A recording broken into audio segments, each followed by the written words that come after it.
வணக்கம் மக்களே, நல்லா இருக்கீங்களா? நீங்கள் எல்லோரும் நலமாக இருப்பீங்கன்னு நம்புகிறேன். நம்ம இன்றைக்கி வந்திருக்க முக்கியமான ஒரு கோயில் பேர் திருவெண்காட்டு கோயில். திருவெண்காடு அப்படின்றது புதன் ஸ்தலம். நவக்கிரக கோயில்களில் இந்த திருவெண்காடு கோயில் புதனுக்கு சிறப்பு வாய்ந்த ஒரு கோயில். அந்த கோயிலுக்கு தான் இன்றைக்கி நம்ம வந்திருக்கோம். தமிழ்நாட்டிலேயே காசிக்கு இணையான 6 முக்கியமான ஸ்தலங்களில் திருவெண்காடு ஒன்று. 6 தலங்கள்னு சொன்னேன். அது என்னென்னா திருவெண்காடு, திருவையாறு, மயிலாடுதுறை, சாயாவனம், ஸ்ரீவாஞ்சியம், அப்புறம் திருவிடைமருதூர். இந்த 6 ஸ்தலங்களும் காசிக்கு நிகரான புகழ்பெற்ற ஸ்தலங்கள். இங்கே நம்ம தரிசனம் பண்ணுறது, வழிபடுறது காசியில் போய் கங்கையில் ஸ்நானம் பண்ணி சுவாமியை வழிபட்டதுக்கு சமானம். அப்படிப்பட்ட சிறப்பு வாய்ந்த இந்த திருவெண்காடு கோயிலுக்கு தான் நம்ம வந்திருக்கோம்.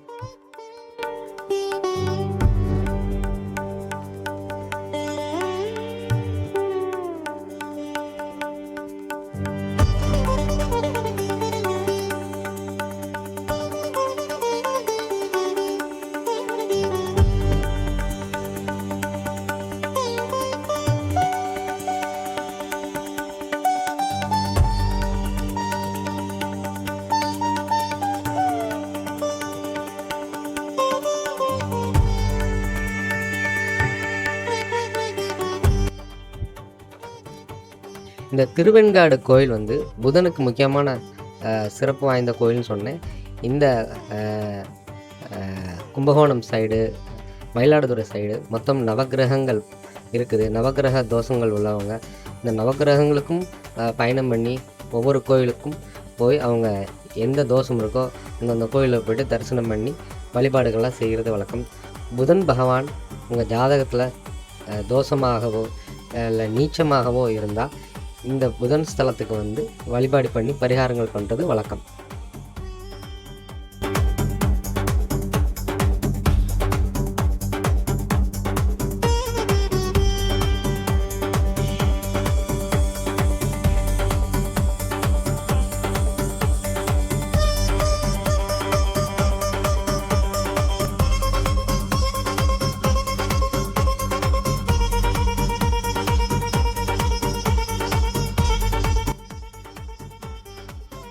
இந்த கோயிலில் உள்ள ஒரு சில சிறப்பு அம்சங்கள்னு பார்த்தோம் அப்படின்னா, இந்த கோயிலுக்கு உள்ள வெள்ளை நிறத்தில் வில்வ மரம் இருக்குது.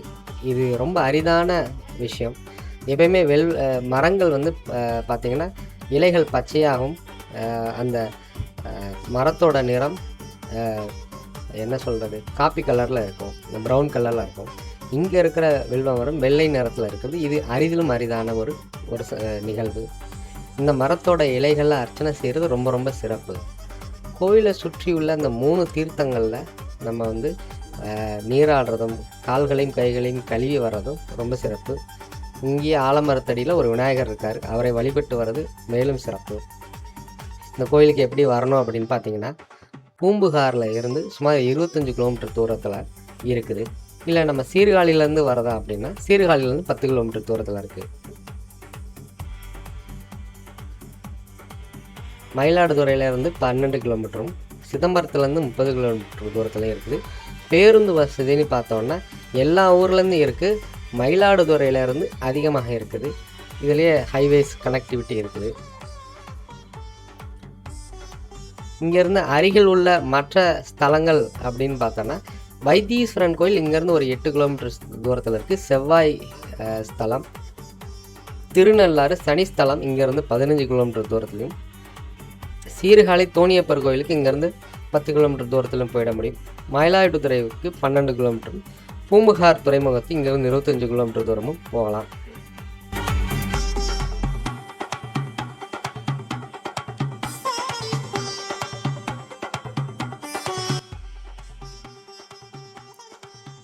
இந்த கோயிலில் சிவபெருமான் 3 மூர்த்திகளாக நமக்கு காட்சி அளிக்கிறாரு.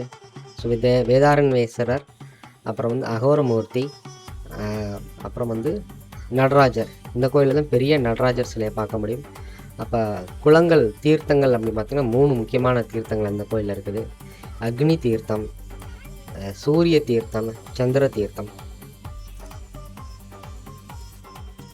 இந்த கோயில் ஸ்தல வரலாறு அப்படின்னு சொல்லணும் அப்படின்னா, மருத்துவாசுரன் அப்படின்ற அரக்கன் வந்து சிவபெருமானை வேண்டி வரம் பெற்று, தவம் செய்து வரம் பெற்று, அவர்கிட்ட இருந்த திரிசூலத்தை வாங்கி தேவர்களுக்கும் முனிவர்களுக்கும் கொடுமை செய்து இந்த பிரபஞ்சத்தை ஆட்டி படைத்து கொண்டிருந்த போது தேவர்களும் முனிவர்களும் இந்த திருவெண்காட்டில் வந்து சிவபுரானை வழிபட்டு அந்த அசுரன்ட்ட இருந்து காப்பாற்றுமாறு கேட்டப்போ நந்தி பகவானை, அதாவது சிவபெருமான் தன்னோட நந்தியை வந்து மருத்துவாசுரனிடம் சண்டை போட்டு அவனை அடக்க அனுப்பிய போது நந்தி போரில் தோற்று காயத்தோட கைகால்கள் இழந்த வண்ணம் திருப்பி இதே திருவெண்காட்டில் வந்து சிவபெருமானிடம் நந்தி முறையிடும் பொழுது சிவபெருமான் கோபத்தோட அகோரமூர்த்தியாக தீப்பிழம்பாய் எழுந்து மருத்துவாசுரனை வதம் செய்ய கிளம்பிய போது மருத்துவாசுரன் சரணாகதி அடைஞ்ச இடமும், பின்பு அந்த மருத்துவாசுரனுக்கு சிவபெருமான் சரணாகதி கொடுத்ததாகவும் சொல்லப்படுற ஸ்தலம். அதனால் இங்கே இருக்கிற நந்தி பகவானுக்கு பார்த்திங்கன்னா உடலில் காயம் இருக்கும், அதுக்கப்புறம் கைகால்கள் இல்லாமல் இருக்கக்கூடிய நிலையில் இங்கே இருக்கிற நந்தி பகவானை நீங்கள் பார்க்க முடியும்.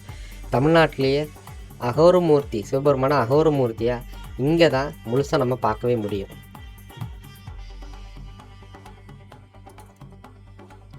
இந்த ஸ்தலம் நவகிரக ஸ்தலத்தில் ரொம்ப முக்கியமான புதன் வழிபாட்டுக்கு உகந்த ஸ்தலம்னு ஏற்கனவே சொன்னேன். சுமார் 2000 ஆண்டுகள் பழமையான இந்த ஸ்தலம் 9 கிரகங்களில் புதனுக்கு ரொம்ப விசேஷமான ஸ்தலம். புதன் பகவான் இங்கே அக்னீஸ்வரராக காட்சியளிக்கிறாரு. இந்த புதன் பகவான் சுயம்பு மூர்த்தியாக தானாகவே தோன்றியவர். புதன் பகவானோட சன்னிதியானத்தில் புதன் பகவான் பச்சை நிறத்தில் இருப்பார். உங்களுக்கு பரிகாரம்னு பார்த்தா இங்கே வர்றவங்க அந்த 17 விளக்குகளை பச்சை நிறத்தில் அந்த பச்சை பயிறு போட்ட எண்ணெய் ஊற்றி பச்சை ஆடையை வந்து புதன் பகவானுக்கு சாத்தி கோயிலை வலம் வர்றதும் அது ஒரு பரிகாரமாகும். இல்லை உங்கள் ஜாதகத்தில் கட்டங்களில் புதன் பகவான் நீச்சமாகவோ இல்லது வந்து தோஷமாகவும் அமைந்திருந்தால் இங்கே வந்து வழிபாடு பண்ணுறாங்க. புதன் பகவான் 4 கைகளோட வடிவத்தில் காட்சி தராரு. கையில் வந்து வேதம், அட்சமாலை, கதை, வரத முத்திரை இப்படி இருக்காரு. சிங்க வாகனத்தில் காட்சி தராரு. பிரம்மா, விஷ்ணு, இந்திரன் இப்படி எல்லா தேவர்களும் இங்கே சிவபெருமானை வழிபட்டதாக சொல்லப்படுது. புதன் பகவான் சிவபூஜை செய்து சாப விமோச்சனம் பெற்றதாகவும் புதனின் தாய் தாராதேவி இங்கே தவம் செய்ததாகவும் சொல்லப்படுது. சந்திரனோட சாபத்திலிருந்து புதன் விடுபட்டதாகவும் இங்கே வரலாறுகள் உள்ளது.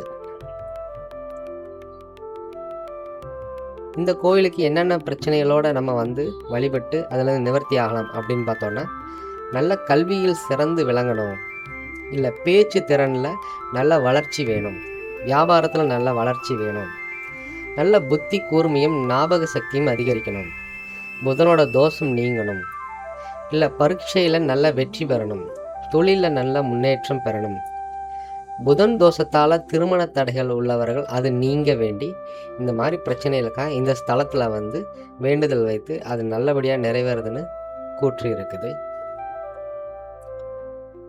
வழிபாட்டு முறைகள் அப்படின்னு பார்த்தோம்னா புதன்கிழமைகளில் இந்த கோயிலுக்கு வந்து வழிபடுறது ரொம்ப ரொம்ப சிறப்பு.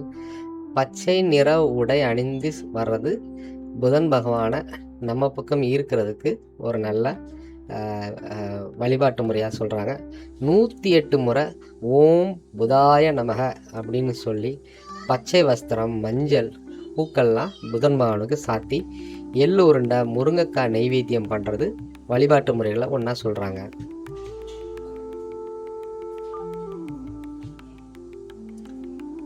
இந்த கோயிலில் விநாயகர் சந்நிதி, முருகன் சந்நிதி, நவகிரகங்களோட சந்நிதிகளும் 9 கிரகங்களும் ஒரே இடத்துல இருக்கிறதும், சனீஸ்வர பகவானுக்கு தனி சந்நிதி, பைரவர் மூர்த்திக்கு சந்நிதி, நடராஜர் சபை ஒன்று இருக்குது. இதெல்லாம் இந்த கோயிலில் உள்ள மற்ற சன்னிதானங்கள்.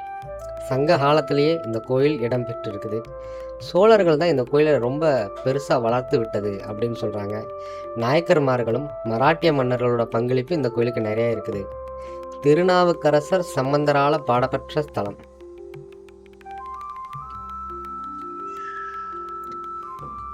திருநாவுக்கரசர் இங்கே நிறைய பதிகங்கள் பாடியிருக்கிறாரு. ஞான சம்பந்தர் பதிகங்கள் பாடிக்கிறாரு. சைவ சித்தாந்தத்தில் இந்த தலத்துக்கு ஒரு தனி சிறப்பு உண்டு. திருவிழாக்கள்னு பார்த்தா புதன் பெயர்ச்சி இல்லை இங்கே நல்ல கூட்டம் இருக்கும். மாசி மகம், திருக்கார்த்திகை, ஆருத்ரா தரிசனம், சிவராத்திரி அன்னைக்கு, பங்குனி உத்திரம், இது இந்த கோயிலோட சிறப்பு திருவிழாக்கள்.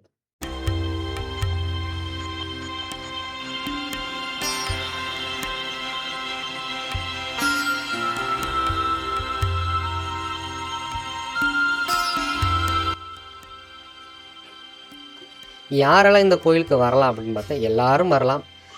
முக்கியமாக மாணவர்கள் தேர்ச்சியில் நல்ல வெற்றி பெறணும், வியாபாரத்தில் நல்ல தொழில் வளர்ச்சி வேணும், ஆசிரியர்கள் நல்ல அறிவாற்றல் வளர்ச்சிக்கும், எழுத்தாளர்கள், பத்திரிகையாளர்களும், கணினித்துறையில் வேலை பார்ப்பவர்கள், பேச்சு திறனில் தேவைப்படுபவர்கள், ஜாதகத்தில் புதன் தோஷம் உள்ளவர்கள் இங்கே வரலாம். தொடர்ந்து 7 புதன் கிழமைகள் வழிபட்டால் புதன் தோஷம் நீங்கணும். குழந்தைகளுக்கு 108 வளம் வர வைத்தா கல்வியில் சிறந்து விளங்குவான்னு சொல்கிறாங்க. வெள்ளி வில்வ இலையால் அர்ச்சனை செஞ்சு ஓம் புதாய நமக, ஓம்பும் புதாய நமக அப்படின்னு சொல்லி புதன் மந்திரத்தை சொல்கிறது விசேஷம்.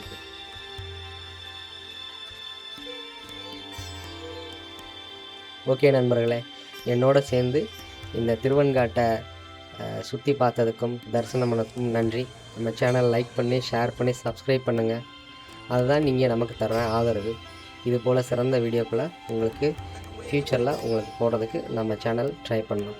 ரொம்ப நன்றி, வணக்கம்.